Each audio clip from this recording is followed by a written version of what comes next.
অতি শীঘ্রই তারেক জিয়ার রাজনীতির ক্যারিয়ারের সমাপ্তি হতে যাচ্ছে। তারেক জিয়া সম্ভবত রাজনীতি থেকে বিদায় নিতে বাধ্য হবেন। কিছু করার নেই। মির্জা ফখরুল ইসলাম আলমগীর তো অলরেডি বলেছেন যে তিনি রাজনীতি থেকে বিদায় নেবেন খুব শীঘ্রই। তার এলাকায় তার ভোট নাই এটাও তিনি জানেন, যার ফলে এখন অনুরোধ করছেন যে দেলোয়ার তো অনেক এমপি হতে পারবে, অনেকবার ভবিষ্যৎ আছে, আমার তো এই লাস্ট ইলেকশন, বাবা আমাকে একটু সুযোগ দাও। তারেক রহমানের ভবিষ্যৎ নেই, এটা তারেক রহমান বুঝতে পারছেন। এই জন্যে তারেক রহমান এখন আরেকটা অঘটনের দিকে, আগুনের দিকে পা বাড়াচ্ছেন। দর্শক, এই ঘটনা সামনে এসেছে যেটা অত্যন্ত তাৎপর্যপূর্ণ। দর্শক, তারেক রহমান কেন তারেক রহমানের রাজনীতির ক্যারিয়ার ইতি হতে যাচ্ছে এটা আগে বলি, তারপরে যে বিষয়টা বিশ্লেষণ করছে আজকে। জনগণ চাইলে রাজনীতিতে ফিরতে পারেন শেখ হাসিনার সন্তানরা। এর মানে তারেক এখন জয়, পুতুল এদেরকে রাজনীতিতে ডাকছেন যে আসেন আসেন, জনগণ চাইলে। এটা একটা ভাওতাবাজি কথা।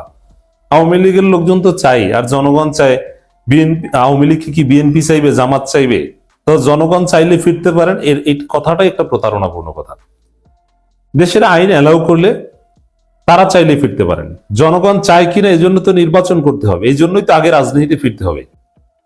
অতএব জনগণ চাইলে, এটা একটা প্রতারণামূলক কথা। মূল কথা হচ্ছে যে তারেক রহমান তিনি নিজে চাচ্ছেন, আর জনগণ চায় কিনা এটা কি গণভোট দিবেন? আপনারা তো গণভোটের বিরুদ্ধে, তাহলে এটা যাচাই করবেন কিভাবে?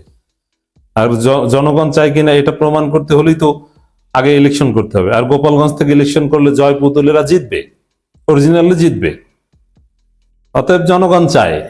এখন আসল কথা হচ্ছে তারেক জিয়া চায়, এই তো। আপনি চান যে জয় পুতুল তারা রাজনীতিতে আসুক, এটা বলতে লজ্জা পান কেন? এখন কেন তারেক জিয়া জয় পুতুলকে রাজনীতিতে ডাকছে? This is significant. এর মূল কারণ হচ্ছে জুলাই পরবর্তী নতুন বাংলাদেশে পরিবারতন্ত্রের বিরুদ্ধে আওয়াজ উঠেছে, রাজতন্ত্রের বিরুদ্ধে আওয়াজ উঠেছে। এখানে চারিদিকে তরুণ প্রজন্মের কাছে স্লোগান একটাই, যে রাজনীতি করতে হলে নিজ যোগ্যতায় রাজনীতি করতে হবে। বাপের পরিচয়ে, মায়ের পরিচয়ে রাজনীতি চলবে না। হ্যাঁ, বাপ মা এমপি হলে, প্রধানমন্ত্রী প্রেসিডেন্ট হলেও আপনি রাজনীতি করতে পারবেন, but you have to have quality. আপনার ওন কোয়ালিটি থাকতে হবে। যেমন তারেক জিয়া এই পরীক্ষায় উত্তীর্ণ, যেটা জনগণের প্রত্যাশা। এবং জামাত কিন্তু এই বিষয়টা নিয়ে মার্কেটিং করছে। জামাত স্পষ্টভাবে বলছে যে এই রাজার ছেলে রাজা, রাজার ছেলে রাজতন্ত্র, এটা চলবে না। এবং রাজার ছেলেকে ডিবেটের আমন্ত্রণ জানাচ্ছে, কিন্তু সাহস পাচ্ছে না রাজার ছেলে ডিবেট করতে। বিষয়টা এটাই যে আপনার বাবা মা প্রধানমন্ত্রী হয়, এটা তো অন্যায় না, এটা তো ভালো, এটা বরং আপনার জন্য একটা অ্যাডভান্টেজ। কিন্তু আপনার কোয়ালিটি থাকতে হবে। এখন তারেক রহমানের যে সংকটটা, যে তারেক রহমানের বাবা প্রেসিডেন্ট ছিলেন, মা প্রধানমন্ত্রী ছিলেন, কিন্তু তিনি নিজে ইন্টার পাস। তিনি পলিসি ডিবেট করতে পারেন না, তিনি বক্তব্য দিতে পারেন না, তিনি কথা বললে ভুলভাল কথা বলেন, ইংরেজিতে আর্টিকেল পড়তে পারেন না, কোয়ালিটি নাই। এখন এই জায়গায় বাংলাদেশের রাজতান্ত্রিক নেতা এখন একজনই, পরিবারতান্ত্রিক নেতা এখন একজনেই, তারেক জিয়া। অন্য সবাই পালিয়েছে। তাহলে এককভাবে তারেক জিয়া এখানে টিকবেন কিভাবে? চারিদিকে তার বিরুদ্ধে অনিবার্য আওয়াজ উঠেছে। অতএব তারেক জিয়ার রাজনীতির ক্যারিয়ার কিন্তু শেষ হয়ে যেতে পারে, জাস্ট পরিবারতন্ত্র প্রশ্নে। এমনকি এই নির্বাচনে হারলে বিএনপির ভিতর থেকেই প্রশ্ন উঠবে যে এই পরিবারতন্ত্র দিয়ে বিএনপি চলবে না। বিএনপিতে কাউন্সিল হতে হবে, তারেক জিয়া দলের চেয়ারপারসন হতে পারলে হবে, না পারলে না হবে। না হলে তিনি ভাইস চেয়ারম্যান হবেন, সমস্যা কি? সিনিয়র যুগ্ম মহাসচিব হবেন, কিন্তু তিনি চেয়ারম্যান অলওয়েজ, আজীবন। তারপরে তার মেয়েকে রেডি করছে, এটা চলবে না। বিএনপির ভেতরে এই আওয়াজ উঠবে। দেখেন খবর, জনগণ চাইলে রাজনীতিতে ফিরতে পারেন শেখ হাসিনার সন্তানরা, তারেক রহমান। তার মানে এটাকে সহজভাবে বললে তারেক জি আমন্ত্রণ জানাচ্ছে, তোমরা আসো, আমি একা আর পারছি না। এই পরিবারতান্ত্রিক এই জায়গাটায় বিএনপি আওয়ামী লীগ এক। কিন্তু আমি মনে করি যে জয় পুতুল ফিরতে পারবেন না, তারা ফিরবেন না, তাদের সেই কোয়ালিটি নেই। গণভোটে পাসের মাধ্যমে আওয়ামী লীগই নিশ্চিহ্ন হয়ে যাবে। আর এর কারণে তারেক জিয়া একা এই পরিবারতান্ত্রিক কাঠামো নিয়ে টিকতে পারবেন না। বিএনপির ভেতর থেকে চ্যালেঞ্জের মুখে পড়বেন এবং তার পলিটিক্যাল ক্যারিয়ার এর মধ্যে দিয়ে শেষ হয়ে যেতে পারে। সাপোজ বিএনপি যদি এবার ক্ষমতায় আসতে না পারে তাহলে কেন আসতে পারলো না এই ফাঁকা মাঠেও, আওয়ামী লীগ মুক্ত মাঠেও? এটা নিয়ে চুলচেরা বিশ্লেষণ হবে। তখন তারেক জিয়াকে, তার ব্যর্থ নেতৃত্বকে দায়ী করা হবে, তার অশিক্ষিত যে ইমেজ, ইন্টারপাস ইমেজ, এটাকে দায়ী করা হবে। তখন ওপেন কাউন্সিল চাইবে দল, হয় কাউন্সিল দিতে হবে, নইলে দল ভেঙে যাবে। আর কাউন্সিলে যদি তারেক রহমান চেয়ারপারসন না হতে পারেন তাহলে তারেক রহমান বাংলাদেশের থাকবেন না, তিনি এইসব রাজনীতি থেকে একদম অবসর নিয়ে চলে যাবেন। এভাবে তারেক জিয়ার পলিটিক্যাল ক্যারিয়ার শেষ হয়ে যেতে পারে। যতদিন পর্যন্ত হাসিনা ছিল, খালেদা ছিল, ততদিন পর্যন্ত কিন্তু পরিবারতন্ত্রের বাইরে আমরা যেতে পারিনি, কারণ আমাদের কোনো অপশন ছিল না, হয় হাসিনা নইলে খালেদা, দুইজনেই পরিবারতন্ত্র। এই জন্যে কিন্তু একা থাকলে, যেমন যদি শুধু হাসিনা থাকতো, পরিবারতান্ত্রিক হাসিনা, তখন আমরা বলতে পারতাম যে হাসিনা পরিবারতান্ত্রিক, বাপের গোটায় রাজনীতি করে চলবে না, আমরা তাকে ছুড়ে ফেলে দিতাম। কিন্তু তখন দেখা যেত যে হাসিনার বিরুদ্ধে বললে খালেদার পক্ষে যেতে হতো, অতএব এর বিরুদ্ধে আমরা দাঁড়াতে পারিনি। এখন তো বিকল্প নাই, এরকম না যে এখনো সেই পরিবারতন্ত্র, হয় তারেক নইলে জয় বা পুতুল, এরকম তো নাই বিষয়টা। তো এই জন্য এই পরিবর্তনটা স্বাভাবিকভাবে টিকবে না। দেখেন, আওয়ামী লীগ না থাকলে, আওয়ামী লীগ না টিকলে বিএনপি টিকবে না, এটাও স্বাভাবিক, কারণ রাজনীতিতে নিজের চাইতে খারাপ প্রতিপক্ষ লাগে। বিএনপির প্রাসঙ্গিকতা ছিল রিলেটিভ, আপেক্ষিক, যে আওয়ামী লীগের চাইতে খারাপ, বিএনপি ভালো একথা কেউ বলতো না, কিন্তু আওয়ামী লীগের চাইতে ভালো। জাস্ট একটা পয়েন্টে বিএনপি ক্ষমতায় আসতে পেরেছিল জামাতের সহায়তায়, দুইবার ক্ষমতায় এসেছে, দুইবারই সরাসরি জামাতের অনুকম্পায়। তো এজন্যে তারেক রহমান দেখছেন যে অবস্থা তো খারাপ, পরিবারতন্ত্রের বিরুদ্ধে জেনজি যে আওয়াজ তুলছে, তাতে আমি একা টিকবো কিভাবে? এই জন্য একটা পরিস্থিতি ক্রিয়েট করা দরকার যে স্ট্রাকচারটাই থাকবে পরিবারতান্ত্রিক, তুমি যেদিকে যাও পরিবারতন্ত্র, অতএব বাধ্য হয়ে মেনে নেবা, যেরকম আগে আমরা হয় হাসিনা নইলে খালেদা। এই জন্য তারেক জি এখন চাচ্ছেন, তিনি একদিকে রাজার ছেলে আছেন, আবার ওদিকে জয় বা পুতুল আসুক, তখন তারেক জিয়াকে কেউ পরিবারতান্ত্রিক বলে খোটা দিলে বলতে পারবে আমি কেন, ওরাও তো জয় পুতুল, ওরাও তো, এটা বাংলাদেশের সিস্টেম ভাই, তোমরা আমাদেরকে ধাওয়াও কেন? তখন আহ জামাত কি জবাবটা দিতে পারবে, কিন্তু এখন তো জবাব দিতে পারে না। এই জন্যই তারেক জি এখন জয় পুতুলকে রাজনীতিতে ফিরাতে যাচ্ছে। এক সাক্ষাৎকারে বিএনপি চেয়ারম্যান তারেক রহমান বলেছেন, জনগণ চাইলে যে কেউ রাজনীতিতে ফেরার সুযোগ পেতে পারে, এমনকি সাবেক প্রধানমন্ত্রী শেখ হাসিনার সন্তানরাও। শেখ হাসিনা এটা বলেন না কেন, ভয় পান? এই যে জনগণ চাইলে, এটা একটা ভাতবাজি কথা। জনগণ চাওয়া না চাওয়ার কোনো মানদণ্ড নাই। জনগণ চায় কিনা এটা দেখতে হলে আগে আপনাকে ভোটে দাঁড়াতে হবে, আর ভোটে দাঁড়াতে হলে তো আপনাকে রাজনীতি ফিরতে সুযোগ দিতে হবে। আর দ্বিতীয় কথা, ভোটে দাঁড়ালেও জনগণ চায় বা চায় না, এটারও কোনো মানদণ্ড নাই। সেকেন্ড হলে কি জনগণ চায় না কথা বলা যাবে? আজকে সেকেন্ড, কালকে ফার্স্ট হবে। অতএব জনগণ চাইলে এটা একটা ফাও কথা, মূল কথা হচ্ছে তারেক জিয়া চান, এটা তিনি স্মরণ করিয়ে দিচ্ছেন, এবং তিনি ক্ষমতায় আসলে জয় পুতুলকে বাংলাদেশে আসার রাজনীতি করার সুযোগ দিবেন, ভারতের সাথে চুক্তি অনুযায়ী আওয়ামী লীগের প্রতি নিষেধাজ্ঞা প্রত্যাহার করে নেবেন, এটা হচ্ছে আসল কথা। তবে এগুলো করতে গেলে তারেক রহমান আরো বেকায়দায় পড়বেন, আমসালা সব যাবে, মোটের উপর তারেক যেদিকে যায় সেদিকেই বিপদ, কপালে বিপদ আছে। আমার কাছে মনে হচ্ছে যে বাংলাদেশের রাজনীতিতে তারেক অধ্যায় শেষ। খালেদা জিয়া টিকে ছিলেন, কিন্তু খালেদা জিয়ার মৃত্যুর পর তারেক জিয়া বেশি দিন সার্ভাইভ করতে পারবেন না। প্রমাণ একটা কথা, 15 বছর তারেক রহমান কথায় কথায় ভারত এইটা করছে, ভারত এইটা করছে, ভারত ওইটা করছে, তলে তলে আমির খসরু, তলে তলে হুমায়ুন কবির ভারতে গিয়া পা চাটছে, আসলাম চৌধুরী পা চাটছে, আব্দুল আউয়াল মিন্টু পা চাটছে, মির্জা ফখ পা চাটছে, গোরখোদক আব্বাস পা চাটছে।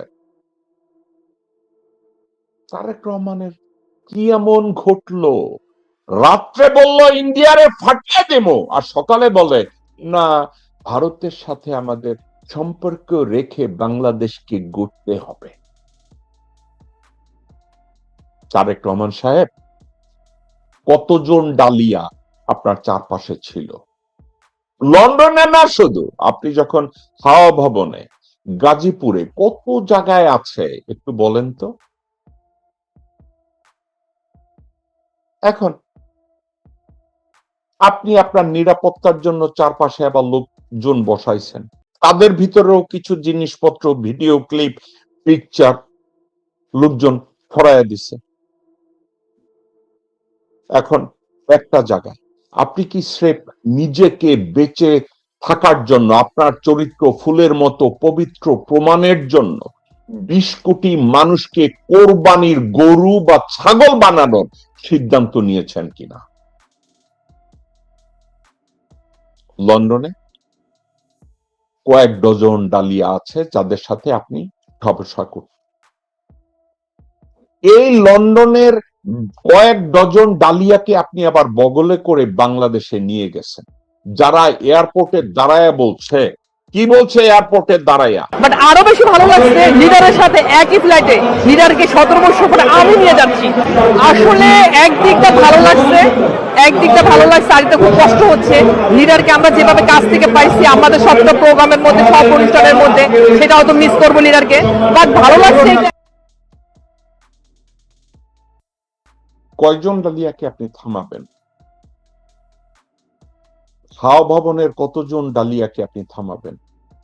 গাজীপুর রিসোর্টে কতজন ডালিয়া মালিয়া তাদেরকে থামাবেন? আপনারা অনেকে আমাকে বলে যে ভাই, জাতিগতভাবে কি এটাই আমাদের দুর্ভাগ্য? আপনাদেরকে ঠান্ডা মাথায় একটা কথা বলি, মুজিবকে তারা কন্ট্রোল করতেছিল এই ছবি দিয়া, এই দিয়া, সেই দিয়া। মুজিব সেটা জানতো, এবং মুজিবকে কোন জায়গায় হতায় দিচ্ছে এটা জিয়া সাহেব জানতেন। জিয়া সাহেবকে কখনই তারা এখানে ট্র্যাপ করতে পারে নাই, তার চরিত্র নিয়ে আঙ্গুল জাগাইতে পারে নাই, তার দুর্নীতি নিয়ে আঙ্গুল জাগাইতে পারে নাই। জিয়া সাহেব এটার থেকে নিজেকে দূরে রাখছেন, কিভাবে উনি দূরে রাখছেন? ওনার কোনো ভিডিও বা ছবি রয়ের কাছে ছিল না। জিয়াকে মারার উদ্দেশ্য কি ছিল জানেন? রয়ের এক অপারেটিভ বলছিল, রাজনীতিতে বা ক্ষমতার রাজনীতিতে বা পররাষ্ট্র নীতিতে ব্ল্যাকমেইল এটা নর্মাল কথা, কিন্তু জিয়া সাহেবের কোন সাবজেক্টে আমরা কিছু খুঁজে পাচ্ছিলাম না। ওনাকে মারা জরুরি ছিল। আপনাদেরকে এবার একটা কষ্টের কথা বলবো, বেগম জিয়া ওই ট্র্যাপের মধ্যে পড়ে গেছিলেন, এটা তারেক রহমান জানেন। বেগম জিয়া, ওটা নিয়ে আর কথা না বলি, এখন বেগম জিয়া নাই, আল্লাহ তাকে জান্নাত নসিব করুক, আল্লাহ তার ভুল ত্রুটি মাফ করুন। কিন্তু তারেক রহমান, আপনার এই লায়াবিলিটি নিয়ে আপনি আসছেন বাংলাদেশের প্রধানমন্ত্রী হইতে। মুজিব তো ফারাকবাদের জন্য 2 সপ্তাহের পারমিশন দিছে। হাসিনা মাগি ভারতে থাকাকালীন তার পুরা ব্লু ফিল্ম বানাইছে প্রতি বেড়ার লগে সে শুয়ে বেড়াইছে। হাসিনার কি না বলার ক্ষমতা ছিল? 78 বছর বয়সে হাসিনার যদি দেখতে হইতো 30, 31, 25 বছর পরে কত জায়গায় উলঙ্গ হইয়া রাত্রি যাপন করছে কত বেটার লগে, এগুলো যদি ছাড়া শুরু করে, হাসিনার কোন জায়গা বাঁচার জায়গা আছে? রেহানার কত উলঙ্গ ছবি রয়ের কাছে আছে।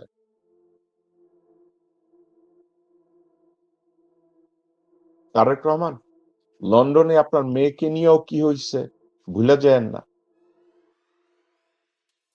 ওই ভিডিও তাদের কাছে আছে। মেয়েকে আর আপনি বগল থেকে ছাড়তেছেন না, আলহামদুলিল্লাহ, যোগ্য বাবার ভূমিকায় রাখতেছেন মেয়েকে, কিন্তু ওইখানে আপনার মেয়ে কোথায় কোথায় ঘুরছে, কাদের সাথে ঘুরছে, ডেটিং করছে, এই ভিডিও কিন্তু ওখানে আছে, ছবিও আছে। আজকের আপনার মেয়েরে তোতা পাখির মতো কথা শিখাইয়া ফেরেস্তা বানাইতেছে।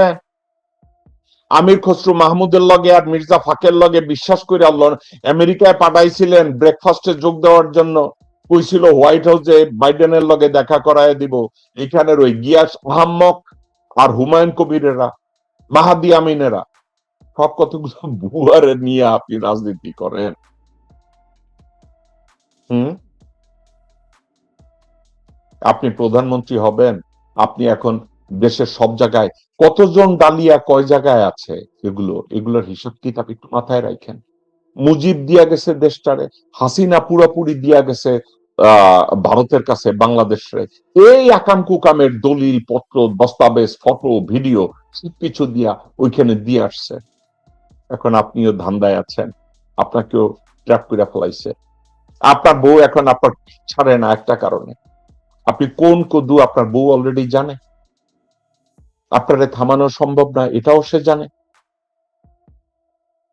আপনার মেয়েকে আর ফিরাইতে পারতেছিলেন না, এখন দেশে আইনে একেবারে বগলে হাতে কাগজ ধইরা তোতা পাখির মতো তারে দিয়া কথা বলান। তার আমি লিখিত দেই, দর্শক শ্রোতা, জাইমা রহমানের সাথে আমার ব্যক্তিগত শত্রুতা নাই, তারেক রহমানের সাথে আমার ব্যক্তিগত শত্রুতা নাই, বিএনপির সাথে আমার ব্যক্তিগত শত্রুতা নাই, আমার শত্রুতা এক জায়গায়। মুজিব তার চরিত্রের জন্য, তার ফ্লড চরিত্রের জন্য বাংলাদেশের 7.5 কোটি মানুষের ভাগ্যকে বাদ দিয়ে মুজিব কতগুলো বেটির সাথে ঘুমানোর সিদ্ধান্ত নিয়েছিল। আর আজকের হাসিনা মাগি আর রেহানা মাগি আর পুতুল মাগি, এরা দুনিয়ার বেটাদের সাথে ঘুমাইয়া বাংলাদেশের ভাগ্যটারে কি পোলা ভারতের হাতে তুইলা দিছে। এখন আর এক বাইঞ্চোদ লন্ডন থেকে আসছে স্কিম চরিত্র নিয়ে।